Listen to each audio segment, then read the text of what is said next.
aku selalu menemui berbagai jenis tumbuhan yang menjadi bahan makanan selain beras. Begitupun saat aku mengunjungi desa Janji Matahan di Kabupaten Samosir, Sumatera Utara.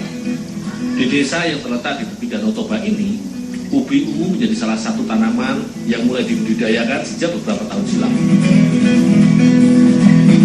Bersama Mama Buru Pasaribu, kami memanen ubi ungu yang sudah ditanam sejak 4 bulan yang lalu. Sudah hampir 6 bulan daerah Samosir dilanda musim kemarau. Akibatnya, curah hujan yang rendah membuat pertumbuhan ubi menjadi tidak maksimal.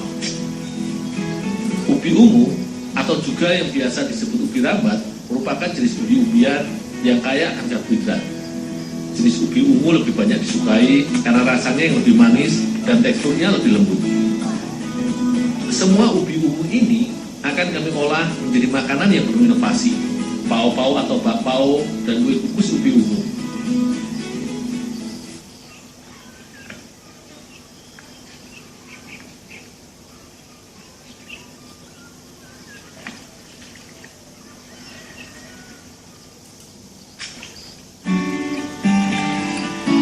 Pada jenis ubi-ubian, biasanya setelah dipanen, masih terdapat tanah yang menempel pada ubinya. Untuk itulah, sebelum diolah, ubi ungu dicuci terlebih dahulu. Cukup digosok-gosok sedikit, tanah yang menempel pada ubi ungu langsung hilang. Selain untuk menghilangkan kotoran, ini juga untuk menyortir kalau ada ubi ungu yang rusak. Desa Janji Matahan ini menjadi satu dari ratusan desa yang menggantungkan hidupnya dari Danau Toba. Danau vulkanik seluas 3.000 km persegi dan terbentuk sejak ribuan tahun yang lalu ini banyak dimanfaatkan masyarakat dalam kehidupan sehari-hari.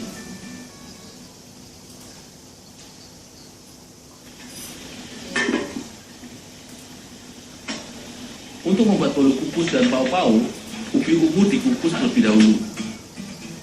Ini untuk membuat tekstur ubi menjadi lebih lunak sehingga mudah dihaluskan untuk dicampurkan dengan bahan lainnya.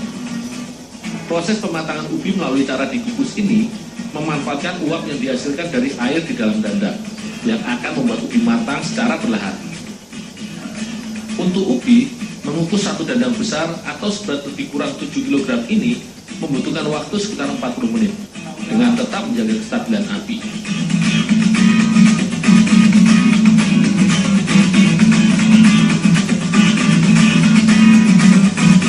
Kegiatan mengukus ini tidak akan merusak kandungan vitamin dan mineral yang ada di dalam tanaman ubi yang berasal dari kawasan Amerika Tengah.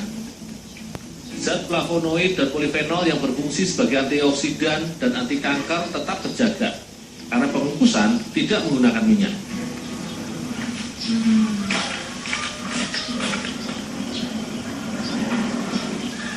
Ubi-ubi yang sudah dikukus akan menjadi sangat lunak sehingga kulitnya menjadi mudah untuk dilepaskan.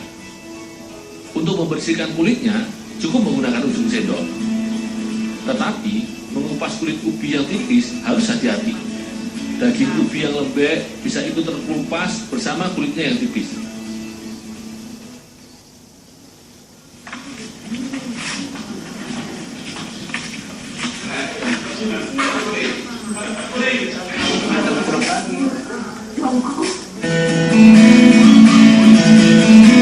Ubi ungu yang sudah dikukus sebenarnya sudah bertekstur lunak, tetapi masih perlu untuk ditumbuk agar lebih lembek sehingga mudah dicampur dengan tepung.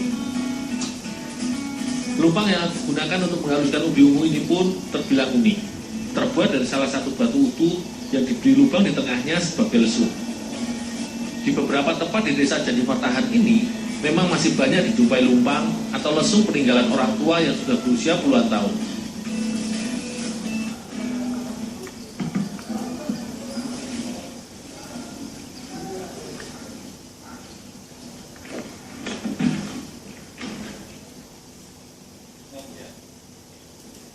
Bahan-bahan untuk membuat kue ini terbilang sederhana, berupa tepung, mentega putih, gula, garam, dan ragi, serta pengembang.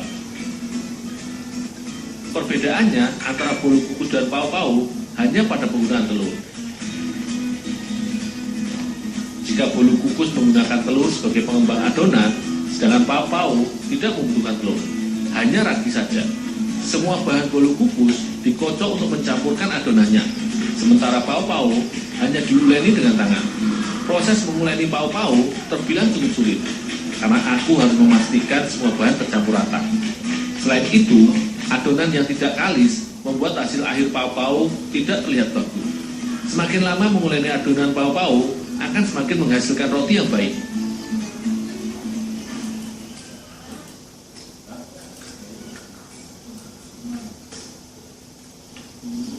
Untuk membuat bolu kukus ubi ungu, gula dan putih telur menjadi bahan tambahan yang utama. Kedua bahan dikocok sampai mengembang dan berwarna putih. Nantinya, bahan ini akan ditambahkan dengan campuran ubi serta tepung sambil terus diaduk sampai merata.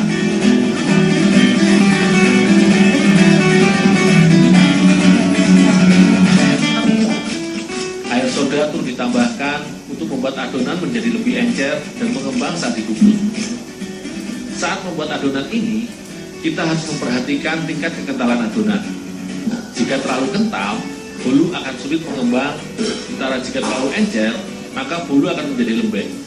Dengan menggunakan cetakan kecil yang berbentuk setengah lingkaran dan terbuat dari aluminium, adonan dimasukkan ke dalam alas kertas agar saat matang mudah dikeluarkan dari cetakan. Adonan pao-pao yang sudah kalis selanjutnya dibentuk bulat-bulat kecil dan diisi dengan inti, campuran antara parutan kelapa dengan gula merah.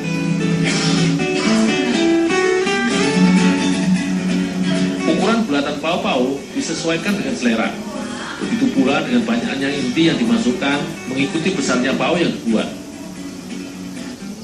Pao-pao yang sudah dibentuk ini selanjutnya didiamkan sekitar 1 jam. Ini dimaksudkan agar adonan pao yang sudah diberi ragi dapat mengembang sebelum dikukus.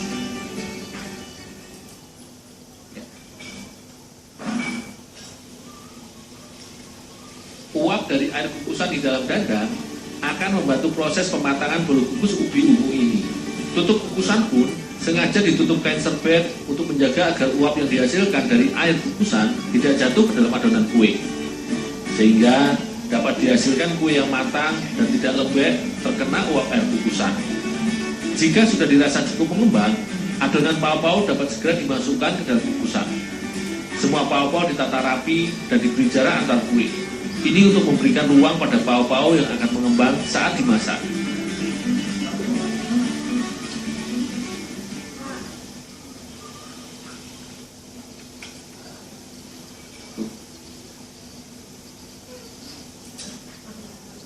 Proses pengukusan hanya berlangsung sekitar 15 menit saja.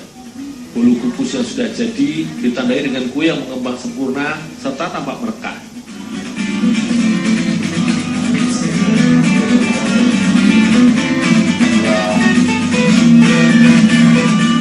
Rasa manis ubi ungu serta perpaduan gula merah serta bahan lainnya memberikan sensasi rasa yang unik pada pao-pao dan bolu kukus ini.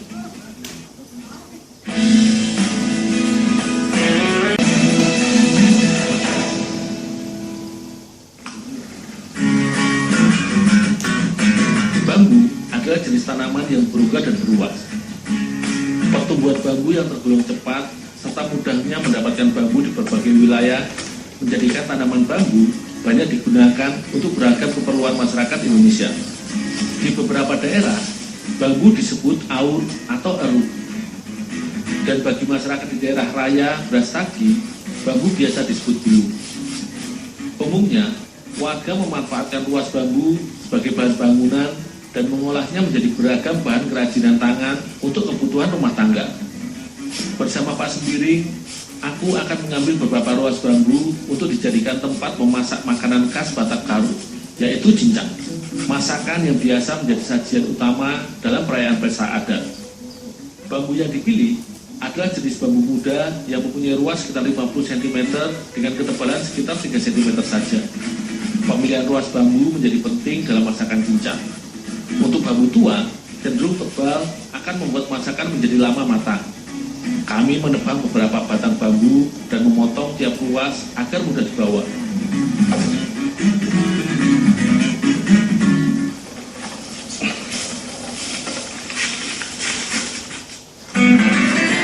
Cincang termasuk jenis makanan tradisional yang kaya akan bumbu. Beragam rempah dan bumbu masakan digunakan sebagai penyedap dan untuk memperkaya rasa. Penggunaan bawang, kemiri, kencur yang dihaluskan akan menjadi penyedap hingga tidak membutuhkan tambahan penyedap rasa sintetis. Sedangkan serai, lekuas, bunga dan buah kecombrang, serta daun kemangi yang diiris akan menghasilkan rasa segar dan asam. Paduan bumbu asam yang kaya akan asam asetat dan asam glukoronat dapat menjadi peredam bau amis serta membantu pematangan bahan daging pada masakan ini. Antioksidan serta zat aktif saponin dan polifenol yang terkandung dalam bumbu seperti kecombrang, serai dan kemangi berkhasiat mengatasi bau badan.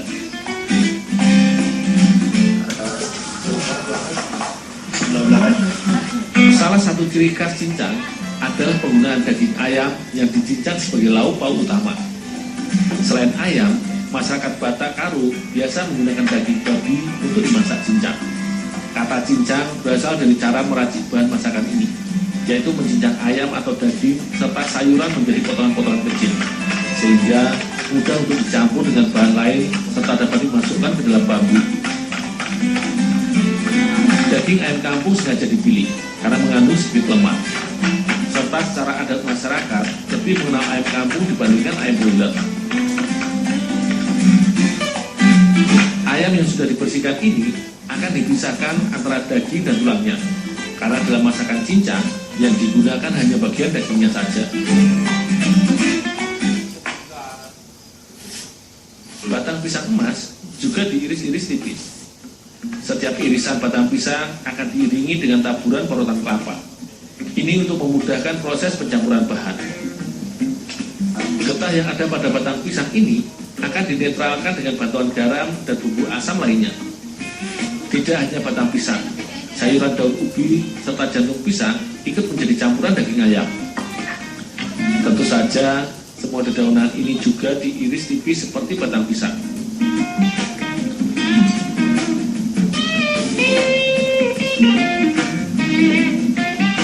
Bumbu halus serta daging ayam langsung dicampurkan dengan semua sayuran yang sudah diiris tipis. Tidak lupa ditambahkan garam dan cabai, serta perasan buah kecombrang untuk menambah rasa. Semua bahan yang sudah dicampur kemudian diaduk berulang-ulang agar semua bahan tercampur rata.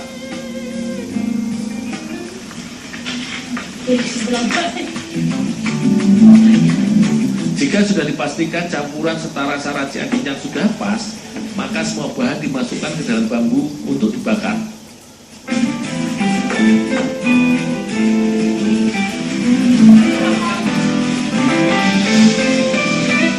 Pembakaran cincang bambu dilakukan dengan menggunakan api besar, di mana setiap ruas bambu ditempatkan pada sisi kawat yang disusun di kanan kiri tumpukan kayu bakar. Kawat ini akan menyangga agar ruas bambu yang berisi cincang ini tidak terjatuh dan terkena langsung api, sehingga mempercepat proses pematangannya. Butuh waktu sekitar 2 jam untuk memasak cincang daging ayam ini. Selama pemasakan, ruas bambu juga terus dibolak-balik agar semua bagian cincang dapat matang merata. Cincang masak ditandai dengan mengeringnya air dalam bambu yang biasa dilihat dari bagian atas bambu. Air ini berasal dari kandungan air yang terdapat dalam batang pisang serta bumbu asam lainnya.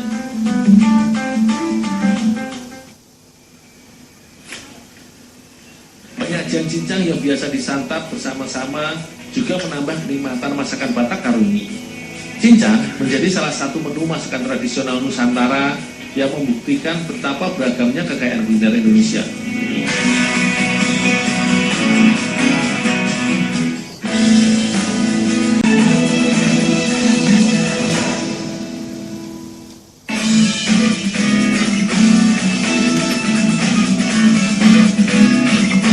Bagi masyarakat Batak Karo Sumatera Utara, kue cimpa menjadi salah satu makanan penting dalam kerja adat atau kegiatan agama kampung. Kerja-kerja adat Karo meliputi kerja tahunan, pernikahan, hingga kematian. Dan kue cimpa akan tersaji sebagai jamuan bagi para tamu undangan dan menjadi simbol kekhasan makanan Karo. Ada beberapa jenis kue cimpa, mulai dari cimpa mata, cimpa gulangi, hingga cimpa lepet. Untuk membuat cimpa umi munu, aku membutuhkan daun sikut yang banyak tumbuh di kebun dan hutan sekitar desa. Daunnya mirip daun anggrek hutan yang bentuknya luas serta lebar hingga dapat dijadikan pembungkus kue cimpa. Serat daun sikut yang cukup kuat dapat dijadikan pembungkus makanan alternatif selain daun pisang.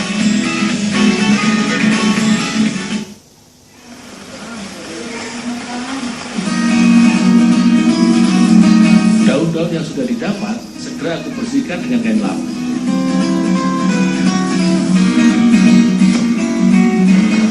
Aku juga mengoleskan minyak sayur agar adonan kue cimpa unung-unung tidak lengket pada daun sikut ini. Minyak cukup dioleskan pada bagian tengah daun saja, tempat di mana adonan cimpa akan diletakkan untuk dibungkus.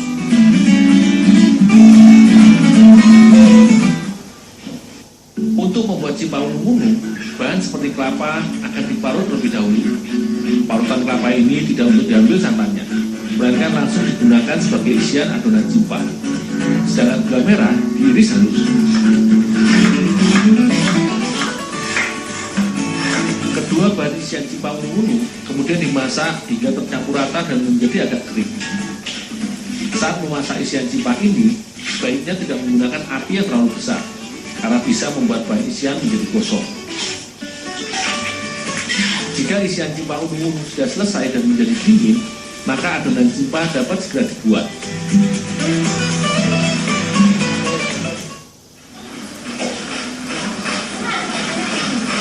Tepung kanji yang dicampur sedikit air dan garam diaduk hingga merata.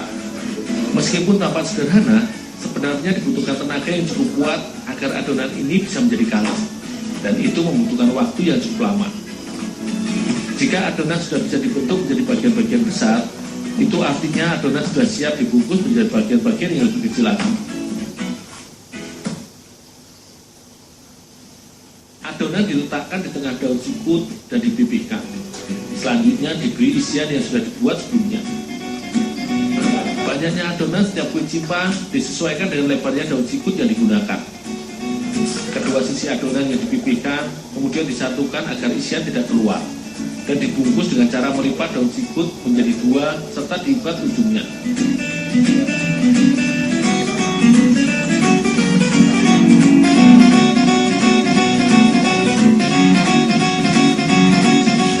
Ujung daun sikut kemudian dipotong agar tampak rapi dan siap untuk dikukus.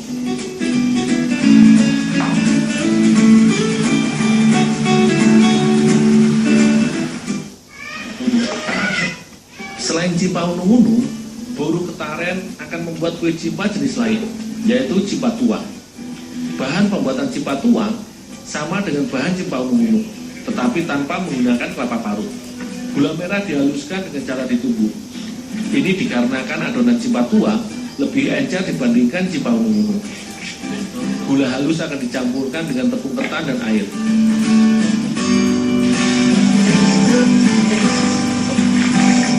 Dengan jumlah air yang cukup banyak, maka adonan akan lebih encer sehingga dapat dituang dan dimasak dalam kuali besi. Untuk memasak cimpa tuang, adonan cairnya dituangkan ke dalam kuali yang sudah dibelah menjadi dua. Kuali sengaja dibagi dua untuk mempermudah membolak-balik adonan. Cimpa tuang dimasak di atas bara arang dengan panas yang tidak terlalu tinggi untuk menghindari gosongnya adonan cimpa tuang. Sedikit demi sedikit, adonan cimpa tuang dimasak ke dalam tubuh. Minyak goreng juga dioleskan pada kuali agar adonan tidak lengket. Dari 1 kg tepung ketan bisa dihasilkan sekitar 25 buah kue cimpa tuang.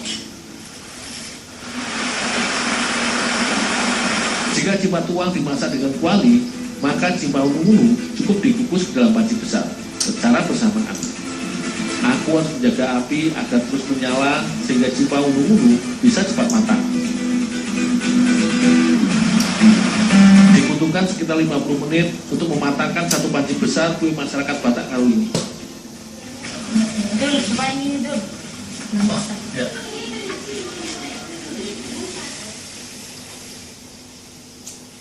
Bagi aku, cimpa tuang ini mirip serabi tetapi rasanya lebih manis karena banyak ditambahkan gula merah. Sedangkan cimpa unung-unung ini mirip jajanan pasar lepet, tetapi bungkusnya yang berupa daun sikut membuat aroma kue ini semakin khas. Beragam kue dan masakan di Sumatera Utara hanya sebagian kecil dari kekayaan kuliner Nusantara.